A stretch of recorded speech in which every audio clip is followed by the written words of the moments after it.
In 1988, Kirk Gibson of the Los Angeles Dodgers hobbled to the plate as a pinch hitter in the bottom of the ninth inning of Game 1 of the World Series against the heavily favored Oakland A's.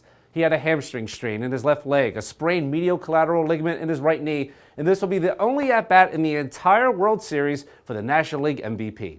And did he ever make the most of it? Trailing the A's 4-3 with a runner on base, 2 outs and a full count against the virtually unhittable ace reliever Dennis Eckersley, Gibson hit a backdoor slider into the right field seats for arguably one of the most famous walk-off home runs in baseball history, and it propelled the Dodgers to a World Series title. It was the defining moment in his 17-year playing career, but also featured a World Series win with Detroit in 1984. But for the fourth-year manager of the Arizona Diamondbacks, there is so much more to the man than that monumental swing of the bat. The son of educators and a married dad of 4, he's done what millions of parents do every spring and summer. He's coached youth baseball, and he's coached it very well. Gibby, as he was known during his playing days, gets it when it comes to kids and sports. When you're coaching youth, you're going to do drills, you're going to do exercises, and some kids are going to get it. They're going to be better at it, and those are great. If you had a team and they were all like that, that's great. But the reality of it is, it doesn't work that way. So you have to be patient. I think when you're a youth coach, that you have to take an oath that you're going to give each kid an equal opportunity. They're practicing. Maybe they're not practicing as well as the others, yet they deserve a chance to fail in the game or succeed in the game. And I was always consistent with that. And you know what else he was consistent with? Never giving in to parental pressure to play higher skilled kids over others just for the sake of a win.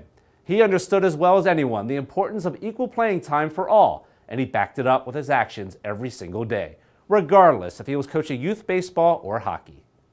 When I would coach, I would have some parents that would come up and try and tell me I shouldn't be playing this guy, but I think one of the problems with youth sports is the parents. They need a little bit of coaching too, which I always did, and I understood that was my commitment to the kids going in, that they were all going to get equal time to practice, they're going to get equal time to play, and that builds confidence. If you practice a kid and you don't play a kid, you might as well just tell him he stinks, because why wouldn't he be playing? So you just your actions have to support your words, and it certainly helps give the kids an opportunity to find out who they are and develop.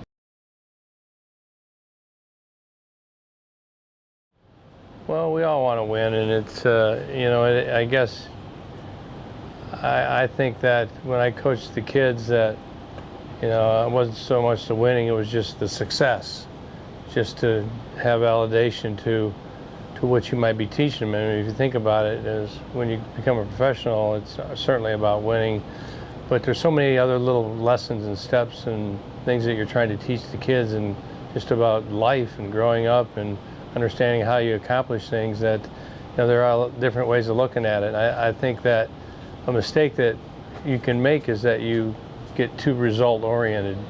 I think you have to make sure the kids understand that we're involved in a process. This is what we're trying to accomplish. This is how we're going to do it.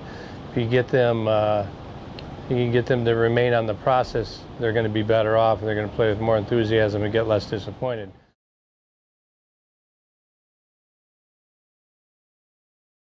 I used to do practices, and even when it was in baseball or hockey, I always try to finish up things with a success, as minimal as it can be.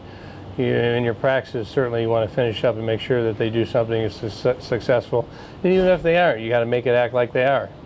They're looking to you for the guidance and your validation that they're doing things right, and that they are doing the process the right way. So as an adult, I think you have to realize the role model and the influence that you can have on kids. The truth really is as you perceive it to be. It's really not the truth. It's the perception of whether you're doing well. And I think as a coach, you can have a huge influence on the way people look at things. If you have a child and you see him have a success and he's struggling one day, say, hey, remember that day when Jimmy was on third and you hit that ground ball and beat it out, and we scored and we won that game? And they say, yeah, how did you feel? Because the feeling is what really helps influence you. How did you feel? And print that. Remember that. Yeah, good job. And those are the things I think that really go a long way.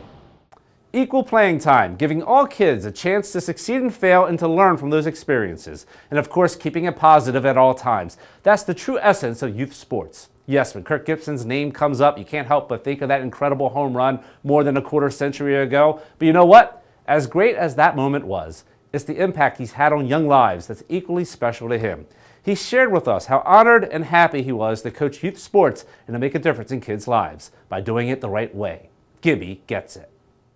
All said and done, very few children are going to go on to be professional athletes. Yeah, maybe it is a dream, but there's so many valuable lessons that you can learn about, hard work, setting goals, teamwork, like I said, the camaraderie and all the experiences that you have that's going to build character for you, whatever you may do in your life, and certainly within our society.